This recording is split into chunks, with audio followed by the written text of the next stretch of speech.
නමස්කාර වේවා බුදුරුවනට සැමදා බුදු හිමි සරණ යමි. නමස්කාර වේවා ධම්රුවනට සැමදා සදහම් සරණ යමි. නමස්කාර වේවා සංඝරුවනට සැමදා මහා සංඝ සරණ යමි. නමස්කාර වේවා තුනුරුවනට සැමදා තිසරණ සරණ යමි. සාදු සාදු සාදු. අප හැම දෙනාගේ කල්යාණ මිත්‍ර ගුරු දේවෝත්තම පරම පූජනීය පින්වත් ලොකු ස්වාමීන් වහන්සේ නිදුක්ව නිරෝගීව දීර්ඝායුෂ සම්පන්නියම ලබත්වා. සාදු සාදු සාදු. පූජනීය ගරුතර මහා සංඝරත්නයන් අවසරයි වාසනාවන්ත සදහැවත් පින්වතුනි, පිනකින් ජීවිතයකට ලැබෙන රැකවරණය ගැන අපට කරුණු පහදා දුන්නේ අපි සරණ ගියපු අපගේ ශාස්ත්‍රුන් වහන්සේ. පින්වතුනි, පිනකින් සලසාලන රැකවරණය ආසිරිමත් එකක්. පිනකින් සලසාලන රැකවරණය මේ ජීවිතයට හරි පුදුම සහගත එකක්. පින තුලින් ජීවිතයට රැකවරණයක් ලැබෙනවාමයි කියලා යමෙකුගේ හිතේ අදහසක් තිබෙනවා නම්, පැහැදීමක් තිබෙනවා නම්, මම හිතන්නේ ඒක ඒ මනුස්සයාගේ ජීවිතයට තියෙන විශාල රැකවරණයක්.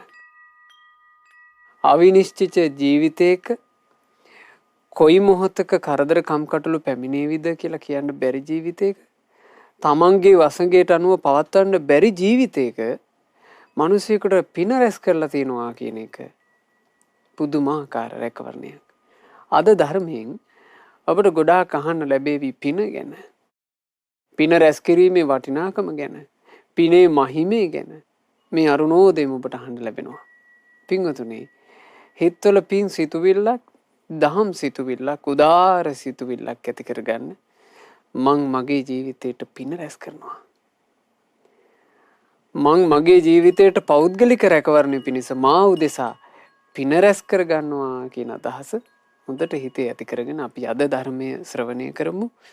අද දේශනාවට දායකත්වයෙන් දරන්නේ ගලහා කස්තුරිවත්තේ පදිංචි පින්වත් ප්‍රියානී රත්නායක මහත්මිය, ඒ වගේම ඕස්ට්‍රේලියාවේ මෙල්බර්න් නුවර පදිංචි පින්වත් තිලක් නවරත්න මහත්මයා සහ චිත්‍රාංගනී රත්නායක මහත්මිය විසින් ඒ අයගේ මේ ධර්ම දානයේ ප්‍රධානම අරමුණ තමයි අද දවසේ 10 වන උපන්දිනය සමරන ඕස්ට්‍රේලියාවේ මෙල්බර්න් නුවර පදිංචි පින්වත් සස්මිත සංදේශ් නවරත්න පුතාට මේ සියලුම පුණ්‍ය ධර්මයෝ අනුමෝදන් කරන අදහසිනුයි අද ඒ පින්වතුන්ලා ධර්ම දානමය පින්කම මේ විදිහට සිද්ධ කරන්නේ. පින්වතුනි, දරුවෙකුගේ ජීවිතයට ආශිර්වාද පතා, දරුවෙකුගේ ජීවිතේ රැකවරණය පස්තා අපි ඒ දරුවා උදෙසා කරන්න තියෙන බොහොම වටින එකක් ධර්ම දානේ. ඔබ හිතන්න, තමන්ගේ දරුවාගේ ආරක්ෂාව, තමන්ගේ දරුවාගේ රැකවරණය, තමන්ගේ දරුවාගේ අභිවෘද්ධිය අපි කවුරුත් පතනවනේ. අම්මා තාත්තා දෙන්නෙක් දරුවෙකුගේ දියුණුව පතනවා, ආරක්ෂාව පතනවා, දරුවන්ට වරදින්න එපා කියලා පතනවා. ඊට පස්සේ ඥාති, තමන්ගේ ඥාති දරුවන්ගේ රැකවරණය පතනවා. රැකවරණය පතලා එක දේ අපි කරන්නේ නැද්ද? අනේ අපේ දරුවෝ නොමග යන්න එපා, අපේ දරුවන්ට වරදින්න එපා, අපේ දරුවෝ දියුණු වෙන්න ඕනේ කියලා. එහෙම පැතුම් තියෙද්දි දරුවෝ නොමග යන්නේ නැද්ද? නොමග යනවා. මිනිස්සෙක්ව බාහිර නීති රීති වලින් නොමග යන්න නොදී රැක ගන්නවා කියන එක ලේසි නෑ. හැබැයි හිතන්න, යම් කෙනෙකුගේ හිත ඇතුලේ තමන් සංවර වෙන්න ඕන කියන අදහස තැම්පත් කරන්න පුළුවන් වුණොත්, තමන්ගේ යහපත තමන් සලසා ගන්න ඕන කියන අදහස මිනිසෙකුගේ හිතේ පෙරපදියම් කරවන්න පුළුවන් වුණොත් ඒ මිනිසයා රැකෙනවද නැන්ද? රැකෙනවමයි. ඒකට කියනවා ස්වයං සංවරය. ධර්මයේ තුලින් ලබා දෙන්නේ අන්නේ ස්වයං සංවරයයි. ඒ සතුටු වෙන්න. අද ධර්ම දානය කරන පින්වතුන්ලා ගොඩාක් සතුටු වෙන්න.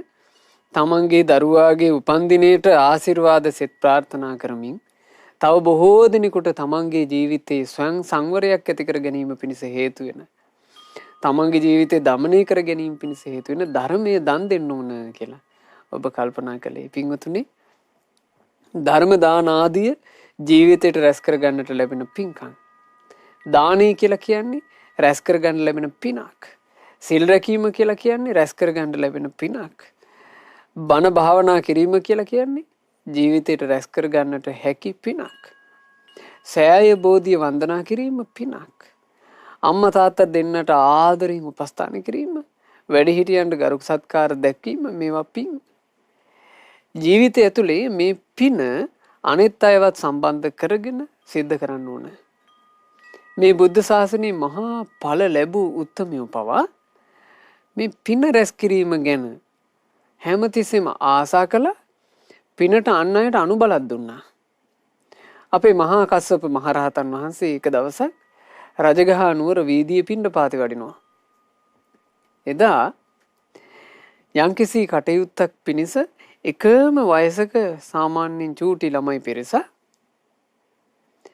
මහා කස්සප මහරහතන් වහන්සේ වඩින මාවතේ ඉස්සරහට එනවා. ඒ අය මහා කස්සප මහරහතන් වහන්සේව දැක්ක ගමන් ගොඩාක් හිත පැහැදුනා. කලින් ඉඳලා මහා කස්සප මහරහතන් වහන්සේව දන්න අඳුනන කට්ටියක් මේ. මේගොල්ලන්ට තමන් දන්න කියන තමන් ගුණ වශයෙන් අඳුනගත්ත තමන්ගේ හිත පැහැදිලා තියෙන මහා කස්සප මහරහත් මුනිදුන්ව දකිද්දි ගොඩක් සතුටු හිතුණා. මේ අය ළඟ තිබුණා තමන්ගේ මේ කටයුත්තේදී විවේක ගන්න වෙලාවේදී කන්න කියලා ළඟ තියාගත්ත ප්‍රණීත කැවුම් හැමෝම ළඟ තිබුණා. මේගොල්ලෝ මහා කස්සප මහරහතන් වහන්සේට කැවුම් පූජා කරන්න කැමති වුණා. දැන් මහා කස්සප මහරහතන් වහන්සේට විතරක් ගොඩාක් කැවුම් වළඳන්න බෑනේ. දැන් මේගොල්ලෝ හැමෝම කැවුම් පූජා කරන්න කැමතියි. ඊට පස්සේ මහා කස්සප මහරහතන් වහන්සේ කිව්වා එහෙනම් දරුවනි මම ඕගොල්ලෝ ඔක්කොගෙම කැවුම් ගන්නත් එපෙයි. අපි මෙහෙම කරමු. අපි දෙමු දානය. එන්න මේ දරුවෝ ටික මගෙත් එක්ක කියලා මහා කස්සප මහරහතන් වහන්සේ මේ දරුවන්වත් එකතු කරගෙන උන් වැඩම කළා. මේන්න වැඩම කරද්දී රුක්සෙවණක භාග්‍යතුන් වහන්සේත් මහත් වූ භික්ෂු සංඝයාත් වැඩ ඉන්නවා. ඒ වැඩ ඉන්නවා දකින්නකොට මහා කස්සප මහරහතන් වහන්සේ කියනවා දරුවනි යන්න අපගේ ශාස්ත්‍රූන් වහන්සේත් වැඩ ඉන්නවා. අන්න මහා සංඝරත්නයත් වැඩ ඉන්නවා. අපි ওই කැවුම් ටික ඒ මහා සංඝරුවන්ටත් බුදුරජුන්ටත් පූජා කරමු. බලන්න මහා කස්සප මහරහතන් වහන්සේ අර ළමයි ඔක්කොම දානෙට යොමු කළා. මහා කස්සප මහරහතන් වහන්සේත් ඒ දරුවන්ගේ කැවුම් වැළඳුවා. භාග්‍යතුන් වහන්සේත් කැවුම් වැළඳුවා. භික්ෂු සංඝයාත් කැවුම් වැළඳුවා. හැබැයි වළඳන ගමන් ඇතැම් භික්ෂුන් වහන්සේලා මෙහෙම කතා වුණා. අපේ මේ මහා කස්සපයන් වහන්සේගේ මූණ බලලා සෑහෙන කට්ටියක් පැහැදිලා ඉන්නව නොවේ. මේ භික්ෂූන්ට දානේ පූජා කරනවට වඩා ඒගොල්ලෝ ආස තමන් පෞද්ගලිකව හදාගත්තේ හිතවත්කම් වලට අනුව දානේ දෙන්නනේ. මේ මහා කස්සපයන් වහන්සේට දානේ දෙන්න මේ හැමෝම කැමති කියලා පොඩ්ඩක් ඒකට ඊර්ෂියාවෙන් වගේ කතා බහක් උතන හටගත්තා. ඉතින් ඒ වෙලාවේ බුදුරජාණන් වහන්සේ බොහොම ලස්සන ගාථාවක් වදාලා මේ යම් කෙනෙක් ධර්මයට පැමිණුණා නම් ධර්මයේ තුල හික්මෙනවා නම් ධර්මයේ යුතු සිල්වතාටයි හැම දිනම ප්‍රිය කරන්නේ. බලන්න මේ ගැන වදාළ ගාථාව පින්වතුන්ලාටත් තිරේ දර්ශනය වෙනවා මේ ගාථා. අපි සජ්ජායනා කරමු. සීල දස්සන සම්පන්නං ධම්මට්ඨං සච්ච වේදිනං අත්තනෝ කම්ම කුබ්බානං තං ජනෝ කුරුතේ පියං යමෙක් සීලයෙන් යුතුනං නිවන් මග පලින් යුතුනං ලොවුතුරු දහමෙහි පිහිටා සත්‍ය පසක් කොට ඇත්නම් තමන් විසින් කළ යහපත් දෙයින් උතුම් වී ඇත්නම් ඒ නිකෙලෙස් භික්ෂුව ලොව සියලු දෙනා හට ප්‍රිය වේ. යම් කෙනෙක් සිල් ගුණ වඩාගෙන යම් උතුම් දහම් මගක හැසිරෙමින් ඉන්නවනම් ආන්නේ බඳු කෙනාව බොහෝ දෙනාට ප්‍රියයි. ඒ බොහෝ දෙනෙකුට ප්‍රිය වෙච්ච සීල ගුණේ යුක්ත මාර්ගඵලලාභී අරහත් සෝය පවා පසක් කරපු උත්තමයෝ පින් කිරීම කියන එක ගැන උනන්දු කළා. පින් කිරීම කියන එකට ආසා වුණා. පින කියන එකට අන් හැම දෙනාට අනුග්‍රහ කළා. දැන් ඒක හොඳට පැහැදිලි වෙනවනේ මේ මහා කස්සප මහරහතන් වහන්සේගේ සිදුවීමෙන්නේ. කෙලස් නැසූ රහතන් වහන්සේලා පිනට ගැරහුවේ නෑ. හැබෑවටම කෙලස් නැසූ රහතන් වහන්සේලා පින් කිරීම කියන එකට ගැරහුවේ නෑ. පින් කරගන්න එපා. පින් කරොත් එහෙම සංසාරේ දිග්ගැහෙයි. සුගතිවල ගිහිල්ලා ඊට පස්සේ එහෙ තියෙන සැප සම්පත් වලට අහු වෙලා ඕගොල්ලෝ මුලා වෙයි. ඒ හින්දා පින් කරගන්න එපා. එහෙම කිව්වේ නෑ. උතුම් රහතන් වහන්සේලා හැබෑ රහතුන්. අද කාලේ ඉන්න තමන් රහත්ය කියාගත්ත අන්ධ බාලයෝ එහෙම කතා කරාට පිනට ගරහා කළේ නෑ රහතුන්. රහතන් වහන්සේලා ඒ උතුම් සත්පුරුෂ ගුණවතුන් වහන්සේලා තමන් වහන්සේලා ළඟ තිබ්බ උපදවාගත්ත ගුණ ටික රැකගෙන හිටියා. ඒ ගුණ ටික ගැන බෙර ගහගෙන ගියේ නෑ. ඒ වගේ තමන් ප්‍රසිද්ධියක් හදාගන්න තමන් තැනක් හදාගන්න ඔට්ටුනේ නෑ. මම රහතෙක්, මම මාර්ගඵලලාභියෙක්, මම ධ්‍යාන වඩන කෙනෙක්. මේ මමත් එක්ක ලං වෙන්න, මාත් එක්ක ඉන්න. මට සත්කාර කරන්න. මං කියන දේ තමයි හරිම දේ. මේවා තිබුණේ හැබැයි ගුණවත් මහා සංඝරුවන ළඟ.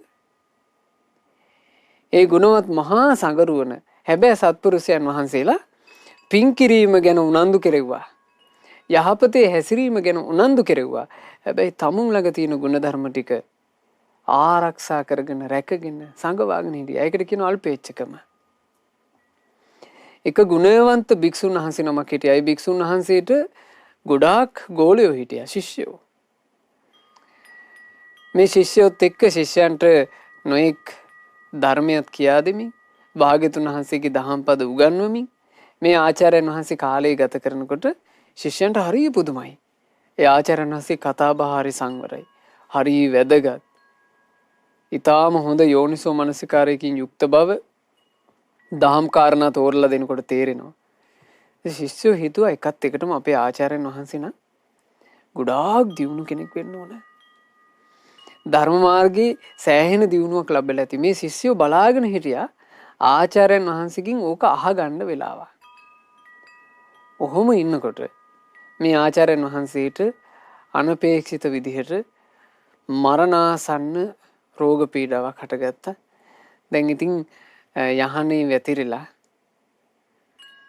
මේ ශිෂ්‍ය භික්ෂුන් වහන්සේලාගේ උපස්ථාන මැද තමයි උන්වහන්සේ වැඩ ඉන්නේ. ගොඩාක් මේක උත්සන්න වුණා. ওই උත්සන්න වෙච්ච වෙලාවේ අර ශිෂ්‍ය පිරිස තමන්ගේ ආචාර්යන් වහන්සේ ළඟට ඇවිල්ලා අහනවා, ස්වාමීනි ඔබ වහන්සේ මෙච්චර කාලයකට ඉඟියකින්වත් ඔබ වහන්සේගේ ගුණයක් අපට පෙන්නලා නැහැ. බලන්න. ඔබ වහන්සේ ළඟ තියෙන අභ්‍යන්තර ධානයක් මාර්ගඵලයක් ගැන ඔබ වහන්සේ ඉඟියක්වත් අපට පෙන්නලා නැහැ. ස්වාමීනි දැන් ඔබ වහන්සේගේ ජීවිතයේ අවසාන තැන.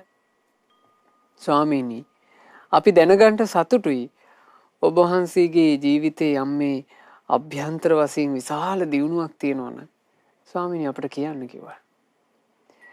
එතකොට මේ ආචාර්යයන් වහන්සේ අනාගාමී ඵලය සාක්ෂාත් කරලා හිටපු කෙනෙක්. අනාගාමී ඵලය කියලා කියන්නේ මාර්ගඵල අතරේ ඉහළින් තියෙන එකන්නේ. සෝතාපන්න, සකදාගාමි, අනාගාමි. හැබැයි තමන් වහන්සේ ලැබපු මේ මාර්ගඵලය ගැන උන්වහන්සේ මෙහෙම කල්පනා කළා. මේ සියලු දෙනා වහන්සේලා සම්බුද්ධ ශාසනයේ සිවුරු පුරවා ගත්තා. රහතන් වහන්සේලා පසක් කරපු නිවන පසක් කරන අදහසින් මේ සියලු දෙනා වහන්සේලා මගේ ශිෂ්‍යයෝ පිළිවෙත් පුරන්නේ. අනාගාමී ඵලය කියලා කියන්නේ ඉතින් ගිහියොත් ලබන එකක්නේ. මං දැන් අනාගාමී කියලා කිව්වොත් එහෙම මේ ඇයෝ එතෙන්ද විතරක් උත්සාහවත් වෙයි. ඒ නිසා මං නොකිය ඉන්න ඕන. එහෙම හිතලා නිහඬ වුණා. බලන්න කල්පනා කරපු හැටි. අනාගාමී ඵලය සාක්ෂාත් කරලා හිටියේ. මං අනාගාමී කෙනෙක් නුඹලා දන්නවද කියලා. ඒකෙන් බෙර ගහන්න ගියේ නෑ. හැබැයි සම්බුද්ධ ශාසනය හඳුන ගන්න නම් පිංගුතුනේ එකල තිබුණු සත්‍ය තොරතුරු මෙහෙම ඉගෙන ගන්න ඕන. තමන්ගේ ශිෂ්‍ය පිරිසට ප්‍රමාදයක් වෙයි කියලා හිතුවා. කිව්වේ නෑ. නොකියාම අපවත් වුණා. ඒ අපවත් වුණාට පස්සේ දැන් ශිෂ්‍ය භික්ෂුන් වහන්සේලාට හරි වේදනයි. අඬනවා. ඒ අඬද්දී භාග්‍යවත් බුදුරජාණන් වහන්සේ ඒ භික්ෂුන්ගෙන් අහනවා. මහණෙනි නුඹ මොකෝ මේ ඇඬෝ කඳුලින්? නුඹේ ආචාර්යන් වහන්සේගේ වියෝගයෙන් මෙච්චර දුකක්? අනේ ස්වාමීනි වියෝව ගැන දුක හටගන්න හේතුනේ උන්වහන්සේට මුකුත් දියුණුවක් ලබා ගන්නට බැරි වෙලා හැඩයි. අපි ස්වාමීනි උන්වහන්සේ අසාධ්‍ය මොහොතේ අපි කරුණ විමසුවා. ස්වාමීනි නිහඬවම හිටියානේ. මොකුත් කිව්වේ නැහැ. මොකුත් තියෙන්න නැතුව ඇති කියන්න. එතකොට භාග්‍යතුන් වහන්සේ වදාලා නෑ නෑ මහණෙනි. ඔබේ ආචාර්යන් වහන්සේ එහෙම කල්පනා කළේ නෑ. අනාගාමී ඵලයට පත් වෙලයි ඒ නුඹලාගේ ආචාර්යන් වහන්සේ හිටියේ. කාමයන්ට නොබැඳුණු හිතක් තිබුණා. දැන් සුද්ධාවාස බඹලෝ මේ වෙද්දී ඉපදිලා ඉන්නවා. මහණෙනි ඔබේ උපාධ්‍යයන් වහන්සේ අනාගාමී ඵලයට ඔබේ ආචාර්යන් වහන්සේ අනාගාමී ඵලය සාක්ෂාත් කරලා තිබුණන් ගොඩාක් උත්සුක වුණේ තවත් ජීවිතේ දියුණුව කර අරන් යන්නයි රහත් වෙන්නයි. ඒ නිසා අනාගාමී ඵලය ගැන කල්පනා කළා. මේක ඉතින් ගිහියොත් ලබන එකක් නොවේ. මම මොකටද මගේ ශිෂ්‍යයන්ට මේක කියන්නේ? එහෙමයි කල්පනා කළේ. එසේ කල්පනා කරපු නිසායි ඔබට ඒ කරුණ සිහිපත් කරන්නට උනන්දුවක් උනේ නැත්තේ. ඒ නිසා මහණෙනි ශෝක වෙන්න කරුණු නෑ. බුදුරජාණන් වහන්සේ අන්නේ වෙලාවේ ඔය සිදුවීම ආරම්භය වදාලා පින්වතුනි මෙන්න මෙහෙම ගාතාවක්. ඡන්ද ජාතෝ අනක්ඛාතේ මනසාච පුඨෝසියා කාමේසුච අපටිබද්ධ චිත්තෝ උද්දසෝතෝ තිවුච්ඡති.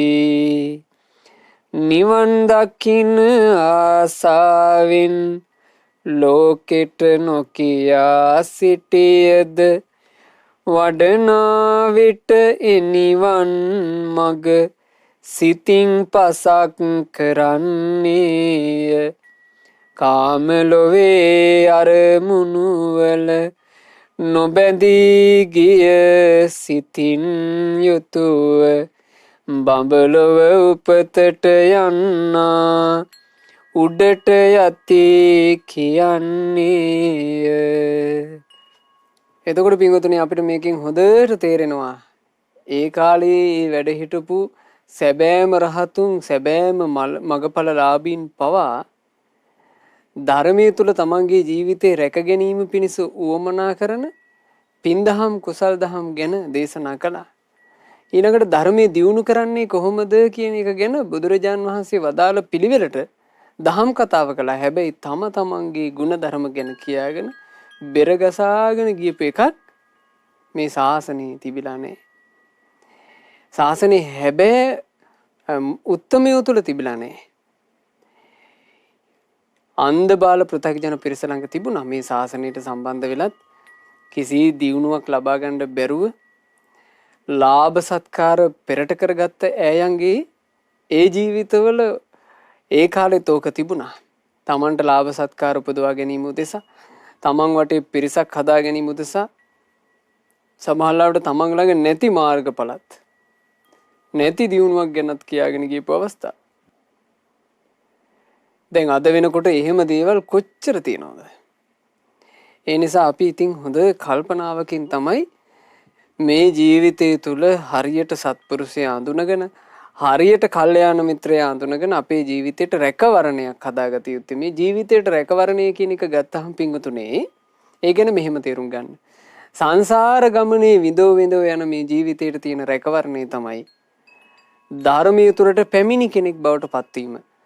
සෝතාපන්න ඵලයේ සාක්ෂාත් කරා නම් ඉහළ මාර්ගඵල සාක්ෂාත් කරා නම් ඒක මේ සාංශාරික ගමනේ මේ ජීවිතේට තියෙන වටිනම එකම රැකවරණය.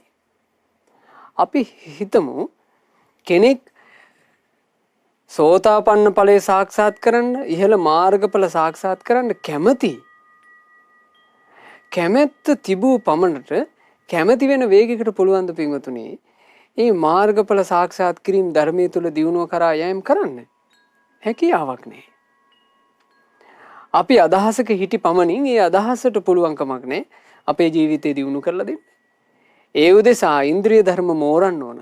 ඉන්ද්‍රිය ධර්ම මෝරන්න නම් සත්පුරුෂයෝ ඇසුරු කර සද්ධර්මයේ නිතර ශ්‍රවණය කර ධර්මයට අනුව කල්පනා කර ඒ ධර්මයේ හැසිරෙන්න ඕන. එතකොටනේ ශ්‍රද්ධා, විරිය, සති, සමාධි, ප්‍රඥා කියන ඉන්ද්‍රිය මෝරන්නේ.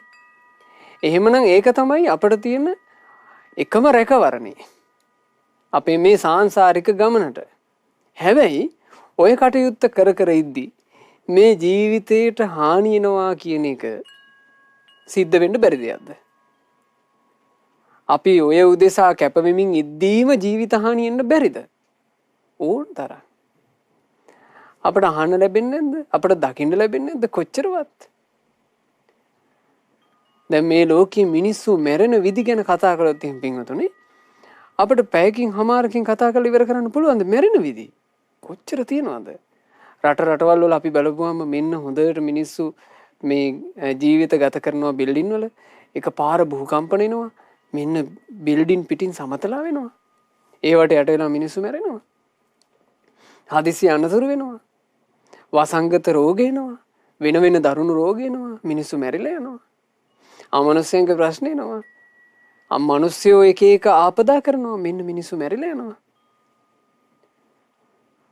මේ මිනිස්සු සාමාන්‍යයෙන් මේ තමන්ගේ කුස පුරවා ගැනීම පිණිස භෝජනයක් හදාගෙන මේන අනුභව කරන්න ආසාවෙන් වාඩි වෙනවා. කණ්ඩගත්තු එක හිර වෙනවා. මේන්න මැරෙනවා. කාපු එක විස වෙනවා. මේන්න මැරෙනවා.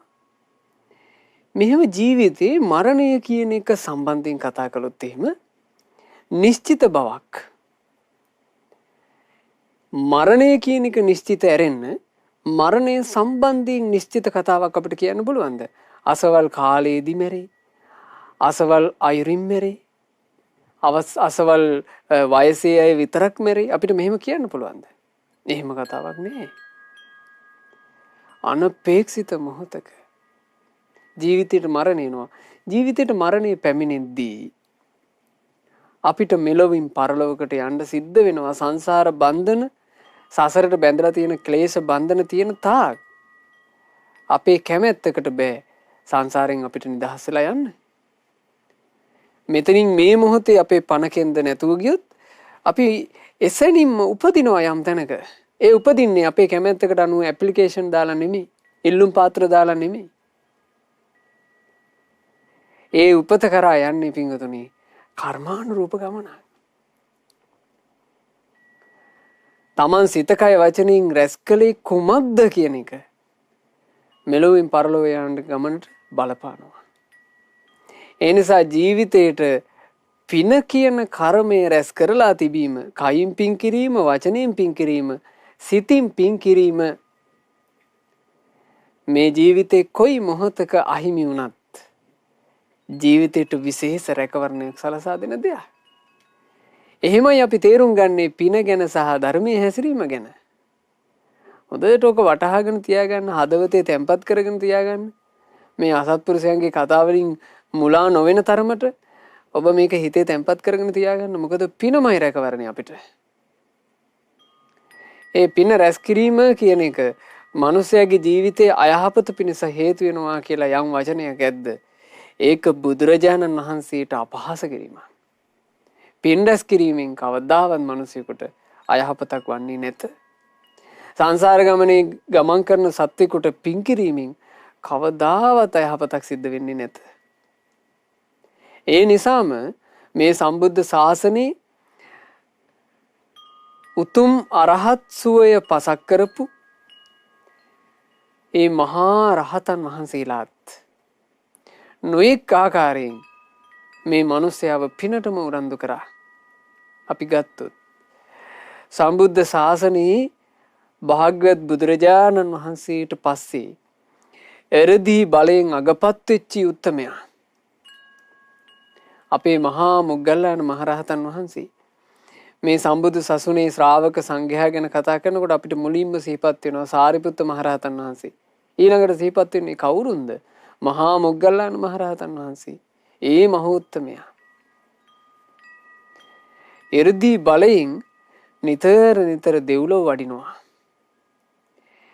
ඒ දෙව්ලොව වැඩම කරලා දෙවියන්ගේ තතු දෙවියන්ගේ තොරතුරු මේ මනුස්ස ලෝකෙට ඇවිල්ලා මිනිස්සුන්ට කියනවා. මෙබඳු දෙව්දුවක් හම්බුණා. ඈ දෙව්ලොව ගිහින් තියෙන්නේ දන් දීලා. පොඩි දෙයක් ඈ දීලා තියෙන්නේ. ඔන්න මිනිස්සුන්ට දන් දෙන්න ආස හිතෙනවා. මෙබඳු දේව පුත්‍රයෙක් හම්බුණා.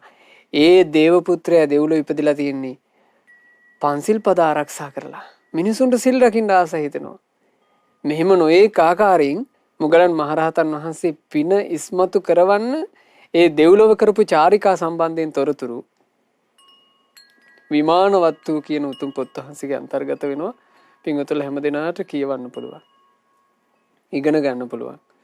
අපේ පින්වත් වැඩිමඩ සද්ධාසීල ස්වාමීන් වහන්සේ විසින් ඒ විමානවත්තු වල අඩංගු බොහෝම ලස්සන ධර්ම කාරණා මේ දිවසින් දුටු දෙව්ලොව සැප නමින් වැඩසටහනක් සිද්ධ කරලා පින්වතුන්ලා හැම දිනාට කියලා දුන්නා.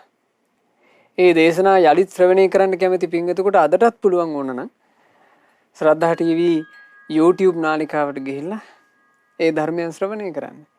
ඉතින් ඒ ධර්මයන් අපේ උතුම් රහතන් වහන්සේලා අපට දායාද කළේ ඇයි? පින රැස් කිරීමට උනන්දු කරවන්නයි. එහෙම මුගලන් මහරහතන් වහන්සේ දෙව්ලොවක වැඩම කරපු අවස්ථාවක සිද්ධ වෙච්චි හරීම ලස්සන ප්‍රවෘත්තියකින් අපේ ජීවිතේ ඉගෙන ගන්න ලොකු කාරණාවක් තියෙනවා පින්වතුනි. මුගලන් මහරහතන් වහන්සේ වැඩම කළ එක අවස්ථාවක දෙව්ලොව චාරිකාවේ. ඒ වැඩම කරනකොට දෙව්ලොව තිබුණා ඊටාම සුවිශාල ඊටාම මනෝරම්‍ය දිව්‍ය විමානයක්. මුගලන් මහරහතන් වහන්සේ මේ දිව්‍ය විමානයේ ළඟට ටිකෙන් ටික සමීප වුණා. එතකොට මේ දිව්‍ය විමානයේ ඇතුලේ මුගලන් මහරහතන් වහන්සේ වඩින දෙස බලාගෙන හිටියා අර ජනෙල් කවුළු ආදීන් දෙව්දූලා අප්සරාවියෝ. මුගලන් මහරහතන් වහන්සේ තමන්ගේ දෙව්ලොව සමීපයටම ආවා කියලා දිව්‍ය විමානයේ සමීපයටම ආවා කියලා තේරුණාම අර අප්සරාවියෝ ටික මොකද කළේ? ඉක්මනට ප්‍රාසාදයෙන් බැහැලා මුගලන් මහරහතන් වහන්සේගේ ළඟට ආවා. ඇවිල්ලා මුගලන් මහරහතන් වහන්සේට වන්දනා කළා. දැන් මෙතන 500ක් විතර ගොඩාක්. මුගලන් මහරහතන් වහන්සේ අහනවා මෑලා කවුද? එතකොට ඇයලා කිව්වා ස්වාමීනි අපි මේන් මේ මහා දිව්‍ය විමානයේ සේවිකාවෝ. අපි තමයි උපස්ථානෙට පහළ වෙච්ච කට්ටිය. එතකොට මුගලන් මහරහතන් වහන්සේ කියනවා මෑලා උපස්ථානයට පහළ වෙච්ච කට්ටිය නම් මේකේ අයිතිකාර කෙනා කෝ? කිව්වා නේ ස්වාමීනි ඔබ වහන්සේ මනුස්ස ලෝකෙන් ආවේ කියලා දැනගත්ත ගමන් අපි මේ ඒකනේ දුවගෙන ආවේ. ස්වාමීනි මේ විමානයේ අයිතිකාරයා තාම මනුස්ස ලෝකෙනේ. ස්වාමීනි එයාට කියන්නේ නන්දිය කියලා. නන්දිය උපාසකතුමා. ඔය නන්දිය උපාසකතුමා කියලා කියන්නේ පින්වතුනේ ජීවිතේට හරියට පින් කරගත්ත කෙනෙක්. ගොඩාක් පින් කළා. එහෙම නන්දි උපාසකතුමා පින් රැස් කරනකොට මේ පින් රැස් කරමින් ඉන්න අතරේ එතුමාට තව යාළු මිත්‍රයෝ ටිකකුත් හැදුනා. ඔය යාළු මිත්‍රයොත් එක්ක දවසක් බණ අහන්න යනවා. ඒ බණ අහන්න යන වෙලාවේ ධර්මයේ ශ්‍රවණය කර කර ඉද්දී එකපාර වැස්සක් කඩා වැටුණා. වහින්න ගත්ත ගමන් දැන් අර වැස්ස නිසා මිනිස්සුන්ට මේ ශාලාවේ සුවසේ බණ අහගන්න බැරුව ගියා. තිබුණේ පොඩි ශාලා කෑල්ල. ඉතින් මිනිස්සු ඒකේ හරි අමාරුවෙන් තෙරපීගෙන බණ අහන්න උත්සුක වුණා. භික්ෂුන් වහන්සේලාට හරියට කරදර ඇති වුණා බණ ටික දේශනා කරන්න. එතකොට නන්දි උපාසකතුමා කල්පනා කළා. අනේ අපි දම්පැන් පූජා කරනවා. අපි මේ කොච්චර දම්පැන් පූජා කළත් මේ දෙන සියලු දාන අතරේ අග්‍රම දානේ ධර්ම දානේනේ. අනේ මේ ස්වාමින් වහන්සේලා ඒ අග්‍ර දානේ දෙනකොට මේ ස්වාමින් වහන්සේලාට සුවසේ ඒ දානේ දී ගන්න බෑනේ. මෙතන හරියට ධර්ම මණ්ඩපයක් නැති නිසා. හොඳ ධර්මශාලාවක් කරවන්න ඕන. ඔන්න නන්දි උපාසකතුමාට හිතක් උපන්නා. එතකොට මේ නන්දි උපාසකතුමා තමන්ගේ යාළුවෝ ටිකට කියනවා මිත්‍රවරුනි මොකද කියන්නේ? අපි කරගමුද ලස්සන පිනක්. අපි හදමුද ධර්මශාලාව ඇහුවා. එතකොට අර කට්ටිය හරි සතුටු වුණා එකතු වුණා. දැන් එහෙම තියෙනවා පින්වතුනි. ඇතැන් කෙනෙකුට පින් ගැන කියනකොට ඒ පින ගැන හරි ආස හිතෙනවා. ඇතැන් කෙනෙකුට පින් ගැන කියනකොට දැන් අපි බොහෝ පින්කම් කරපු අයනේ. අපේ ගුරු දේවෝත්තම පින්වත් ලොකු ස්වාමීන් වහන්සේගේ ආශිර්වාදයෙන් මඟ පෙන්වීමෙන් මහමෙවුනාව භාවනා අසපු සංචිතේ අපි හැමදෙනා බොහෝ පින්කම් කළානේ. තාමත් පින්කම් කරමින් ඉන්නවනේ. මේ පින්කම් සිද්ධ කරනකොට අපි මේ පින්කම් සම්බන්ධයෙන් දැනුවත් කරනවා. අපි මේ බඳු පින්කමක් සිද්ධ කරන්නට සූදානම්. ඔබටත් පුළුවන් දායක වෙන්න. පින්වතුන්ලා කොතෙකුත් දකින්න ඇතිනේ.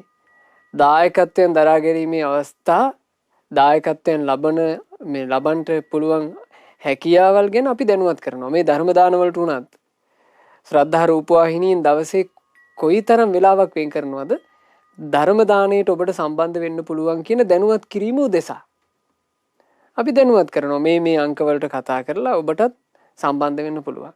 මේ ගිණුම් වලට මුදල් බැර කිරීම කරන්න පුළුවන්. මතක් කරනවා. මතක් කරනකොට ඇතමෙක් අනේ අපිටත් මේ පින්කමට සම්බන්ධ වෙන්න ලැබුණා කියලා සතුටු වෙනවා. ඇතමෙක් කල්පනා කරනවා ඕන් ඔය ලැහැත්ති අපේ මුදල් ටික පැහැර ගන්න. කොයි වෙලේ බැලුවත් ඉල්ලනවා. ඔය ලැහැත්ති කඩා වඩා ගන්නයි. ඇතමෙක් එහෙම හිතනවා. ඉතින් මනුස්සයන්ගේ චින්තන රටා එක චින්තන රටාවකින් පින නසා ගන්නවා. එක සිතුවිල්ලකින් පින රැක ගන්නවා. මේ කියපු කාරණේ හොඳට මතක තියාගන්න. ගොඩාක් වටින එකක් මා කිව්වේ. ඇතමෙක් හිතන විදිහින් තමන්ගේ පින නසනවා. සමහරවිට තව අයගේ පිනක් නසනවා. ඒ අදහස් දාලා. නමුත් ඇතමෙක් තමන්ගේ පින රැක ගන්නවා. පිනට උනන්දු වෙනවා. හිත හසුරුවා ගැනීම කියන එක තම තමන්ට අයිති එකක්. ඒක තම තමන් කරගන්න ඕනේ. එතකොට බලන්න මේ නන්දි උපාසකතුමා ධර්මශාලාව හැදීම ගැන දැනුවත් කරනකොට අර පිරිස සතුටු වුණා. සතුටුලා කිව්වා හරි අපි එහෙනම් මෙහෙම මුදල් දාමු. මෙහෙම එකතු වෙමු. එකතු වෙලා අපි වැඩේ පටන් ගමු. අනේ දැන් වැඩේ පටන්ගෙන කරගෙන යනකොට ධර්මශාලාවක් හදන්නට වඩා ගොඩාක් ධන සම්පත් එකතු වුණා. හැමෝගෙම ධන සම්පත් එකතු වෙච්ච නිසා මේක වෙන දෙයකට යොමු කරන්නත් බෑ. අන්තිමේ ධර්මශාලාව මහා විහාරයක් බවට පත් වෙලා තමයි අවසන් වුනේ. ධර්මශාලාව සහිත භික්ෂූන්ට විවේක ගැනීම පිණිස විවේක ශාලා සහිත දානශාලා සහිත ඊළඟට භික්ෂූන්ට සුවසේ වැඩ වාසය කරන්න පුළුවන් කුටි සෙනසුන් 500ක් සහිත සුළුපටුනේ මේක. මහා විශාල විහාර පූජාවක්. ඒ විහාර පූජාව නන්දි උපාසකතුමාත් අනිත් සියලු දෙනාත් එකතු වෙලා කළේ. එතකොට ආන්ගේ නන්දි උපාසකතුමා ගැන තමයි මේ කියන්නේ. දෙව්දූලා කියනවා ස්වාමීනි යාගේ නම නන්දිය. එයා තමයි සම්බුද්ධ ශාසනයට මහා විහාරයක් කරවලා පූජා කරපු ඒ මහා පින්වන්තයා. ස්වාමීනි ඔහු යම් දවසක බුද්ධ ප්‍රමුඛ මහා සංඝරත්නයේ විශේෂෙහි විහාර පූජාව කළාද මේ විමානේ මෙවුනේ අන්න ඒ මොහොතේ. බලන්න බින්දුනේ අපි මේ ලෝකේ නොදන්න දේවල් මේ. පුණ්‍ය ධනෙ රැස් කරනකොට ඒ පුණ්‍ය ධනෙන් සැප උපදින විදිහ අපිට තේරෙන්නේ නැති දේවල් මේ. මේවා අපි අහන්නේ සම්මා සම්බුදුරජාණන් වහන්සේ නමකගේ ශාසනයක් මුණ ගැහිච්ච නිසා. එතකොට ඈලා කියනවා මෙන්න මෙහෙම කතාවක්. අනේ ස්වාමීනි අපි ඔබ වහන්සේ දැකලා කතා කරන්නම ආවේ. ස්වාමීනි අපි දැන් සෑහෙන දවසක් බලාගෙන හිටියා. අපිට ස්පාසුවක් නෑ එයා එනකන්. ස්වාමීනි ඔය මනුස්ස ලෝකේ කියලා කියන්නේ එච්චර හොඳ තැනක් නෙමෙයිනේ. සුව පහසු තැනකුත් නෙමෙයිනේ. දෙව්ලොවත් එක්ක සලකනකොට ස්වාමීනි මනුස්ස ලෝකේ කියලා කියන්නේ නිකන් මේ මැටි කලයක් වගේ දෙව්ලොව රන් කලේ වගේ. ඒ හින්දා ස්වාමීනි ඔබ වහන්සේ මනුස්ස ලෝකෙට වැඩියට පස්සේ නන්දි උපාසකතුමා හම්බෙලා කියන්ටකෝ. මේ මනුස්ස ලෝකයේ කියන මැටි කලයට ආසා කරන්න එපා.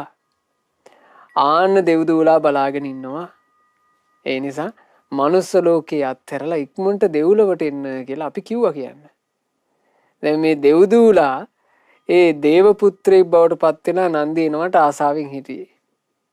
ඒ හින්දා තමයි ඉතින් එහෙම වචනයක් කිව්වේ. එතකොට මුගලන් මහරහතන් වහන්සේ එයාලාට කිසිම පිළිතුරක් දුන්නේ නැහැ. එතනින් එහෙම්ම මුගලන් මහරහතන් වහන්සේ චුත වුණා. චුත වෙලා භාග්‍යවත් බුදුරජාණන් වහන්සේ සමීපයට වැඩම කළා. වැඩම කරලා බුදුරජාණන් වහන්සේගෙන් අහනවා මෙන්න මෙහෙම. ස්වාමීනි භාග්‍යතුන් වහන්සේ මිනිස් ලොව තවම සිටින කෙනෙකුට තාම මනුස්ස ලෝකේ ජීවත් වෙලා ඉන්න කෙනෙකුට තමන් විසින් කරන ලද යහපත් පින්කම් හින්දා දෙව්ලොව තමා වෙනුවෙන් දිව්‍ය සම්පත් පහළ වෙනවා කියන කාරණේ වෙන්න පුළුවන්ද? තාම පණ පිටින් ඉන්න මිනිස්සෙකුට ඒ මිනිසයා පණ පිටින් ඉද්දීම කරගත්ත පිනකට ඒ මිනිසයා මැරෙන්නත් කලින් දෙව්ලෝකයේ දිව්‍ය සම්පත් පහළ වෙනවා කියන එක වෙන්න පුළුවන්ද? බුදුරජාණන් වහන්සේ වදාලා ඈ මොග්ගල්ලාන. හරි කතාවක් නේ ඔබ අහන්නේ. ඔබම දැන් S දෙකෙන් දැක්කේ නැද්ද? ඔබ මේ දෙව්දූලත් එක්ක කතා කළේ නැද්ද? නන්දි උපාසකතුමා මනුස්ස ලෝකෙදී පින් කළා. පින් කරපු නන්දි උපාසකතුමා තාම ජීවත් වෙලා ඉන්නවා. හැබැයි ඔහු වෙනුවෙන් මහා දිව්‍ය සම්පත්තියක් තවතිසාවේ මැවී තියෙන හැටි ඔබම දැක්කේ නැද්ද? ඇයි මොග්ගල්ලානේ නුඹ මගෙන් මේ විදිහට විමසන්නේ කියලා බුදුරජාන් වහන්සේ ඒ වෙලාවේ ඔන්න ඔය කාරණේ වදාලා. එතකොට භාග්‍යතුන් වහන්සේ දේශනා කරනවා මොග්ගල්ලානේනි ඕක මේ වගේ දෙයක්. ඈත ප්‍රදේශයක වාසය කරන්නට පුතෙක් හරි සහෝදරයෙක් හරි පිටත් වෙලා යනවා. තමන්ගේ ගම් දනව් අත්හැරලා ඈතකට යනවා. දැන් අපි ගත්තොත් එහෙම දඹදිව නම් එහෙම ඈතට යනවා කියලා කිව්වහම ඈතට යන්න ඉඩක් තිබුණා. දැන් මේ ලංකාවේ නම් ඉතින් එහෙම නෑනේ. මේකේ ගියත් ඉතින් පොඩි දුරනේ. මේකේ අපි තේරුම් ගනිමු මෙහෙම. ඔන්න මිනිස්සෙක් මෙහි ඉඳලා මෙහි ගෙවල් දොරවල් ටික අත්හැරලා රට ගියා කියලා විදේශගත වුණා. දුර ඈත විදේශයක යා පදිංචියට එක්ක රැකියාවක් කරන්න එයා ගියා. ඒ ගියපු කෙනා එහි හොඳට වාසය කළා. එහි කලක් හොඳට සුවසේ වාසය කරලා තමන්ගේ ඥාති සමූහයා බැලීම පිණිස එයා ආයෙ එනවා. දැන් හොඳට හිටපු කෙනෙක් ආයෙ එනකොට එන්නේ තෑගි අරගෙන අර තමන්ගේ ඥාතීන්ව සතුටු කරන්න බොහෝ දේ අරගෙන එහෙම නෙන්නේ නේ. විදේශගත වෙලා හොඳට රස්සා කරගත්ත අය බලන්න එනකොට වෙනම තමන්ගේ ඥාතීන් වෙනුවෙන් ටොපි චොකලට් ඊට පස්සේ පොඩි ළමයි ඉන්නවා නම් සෙල්ලම් බඩු ඇඳුම් ආයිත්තම් ඔක්කොම අරන් එන්නේ.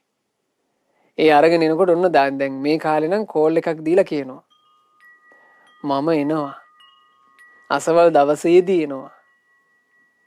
එහෙම මේ කාලේ නම් කතා කරලත් කියනවා. එතකොට ඔන්න දැන් මේ ඥාතියා යලි එනවා කියලා ආරංචි යනවා. මේ ආරංචි වුණාම එයාට මෙහි විදේශගත වෙලා යලි එනකොට මෙහි පාළුවක් තියනවාද? එයාට පාළුවක් නැහැ. මෙහි අසරණකමක් තියනවාද? අසරණකමක් නැහැ. ඇයි හේතුව? එයාව පිළිගන්න මෙහි බලාගෙන ඉන්නවා.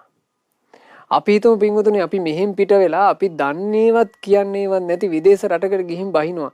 බහිද්දි නිකන් එකපාර අපිට ආතපාත නැහැ නේද? මේ එයාපෝට් එකේ මං කොහොමද කටයුතු කරගන්නේ? ඊට පස්සේ මං කොහොමද මේ රටට හැඩ ගැහෙන්නේ? අපිට කීයක් දේවල් තියෙනවද? ඒ රටේ කන බොන ඒවාට අපි කොහොමද හැඩ ගැහෙන්නේ? ඇයි අපි දන්න කියන මොකුත් එහෙ නැහැ. අපිට සෑහෙන ආගන්තුක බවක් තියෙනවා පිටරටක යනකොට. හැබැයි පිටරට ඉඳලා යලි තමන්ගේ මව් රටට එනකොට රැකවරණයක්ම දෙන්නේ නැද්ද? රැකවරණයක් දැනෙනවා. පහසුවක් දැනෙනවා. සැපක් දැනෙනවා. විදේශගත වෙච්ච පින්වතුන්ලා යලි මව් රට එනකොට පින්වතුන්ලාට මේ දැනිලා ඇති ඒ දේ. ඒක මේ ලංකාවෙම ඉන්න අයට ඒක තේරෙන්නේ නැහැ. විදේශගත වෙච්ච කෙනෙක් විදේශෙක ඉඳලා ලංකාවට එනකොට මේ උඩුගුවනේදීම ලංකාව දකින්නකොට ඇස්වලට කඳුළු එන්නේ නැද්ද? කොච්චර සතුටක් උපදිනවද? අනේ මේ මගේ රට කියලානේ. එතකොට තමන්ගේ කියන හැඟීමෙන් මෙහෙට එනකොට මෙහෙත් ඉන්නවා තමන්ගේ පිරිසක් පිළිගන්න. ඥාතීන් මිත්‍රයින් හිතවතුන් පිළිගන්නට පැමිණෙන්නේ රැකවරණයක්ම තිබෙන්නේය. ඉතින් ඕන් ඔය ක්‍රමයටම තේරුම් ගන්න කියනවා මේ ගැනත්. මනුස්ස ලෝකයේ යම් ස්ත්‍රියක් හෝ පුරුෂයෙක් හොඳට පින් කරනවා. පින් කරන කෙනා මනුස්ස ජීවිතේ අත්හැරලා මරණයට පත් වෙන මොහොත එනවා. එයාට මරණින් මත්තේ පරලොව යන ගමන මොග්ගල්ලානේ හරියට දුරු රටක සිට මව් රට එනවා වගේ. රැකවරණයක්. බලන්න ඒක කොච්චර අපේ ජීවිතේ සම්බන්ධයෙන් විශාල රැකවරණයක් තියෙනවා කියන හැඟීම ඇති කරනවද? නැත්තම් පින්වතුනේ අපි මේ ජීවිතේ ගැන හොඳට නිදහසේ කල්පනා කරලා බලන්න. අපි මේ ජීවිතේ එක එක ඒවා කර කර ඉන්නවනේ. මේ කර කර ඉඳලා පින්වතුනි අපි මැරෙන්නේ බෑ. එහෙම නැද්ද? අපි එක එක දේවල් කර කර ඉන්නවා. අපි එක එක දේවල් හොයමින් ඉන්නවා. නොයෙක් යුතුයකම් වගේකින් කර කර ඉන්නවා. මේ මැරෙන ජීවිතයක් නේද පින්වතුනි? යම් දවසක් එනවා අපිට අත්හැරලා දාලා යන්නම වෙන. නවත්තන්න පිළිවෙලකුත් නැහැ. පින්වතුන්ලාට මට අපි හැමෝටම මේක එක විදිහටම පොදු නැද්ද? අපි හැමෝම මැරෙනවා. ඒ මරණයට පත් වෙන ජීවිතේට අපිට තියෙනවා නම් එහෙම රැකවරණයක් හරියට පිටරටක ඉඳලා තමන්ගේ මව් රටට එනවා වගේ. කිසි බයක් නැතුව රැකවරණයක් දැනීගෙනම යන්න තියෙනවනේ. ඒ රැකවරණය දැනෙන්නේ මොනවා තිබුණෙන්ද? පින්කලොත්. බුදුරජාණන් වහන්සේ වදාලා මෙන්න මෙහෙම. චිරප්පවාසින්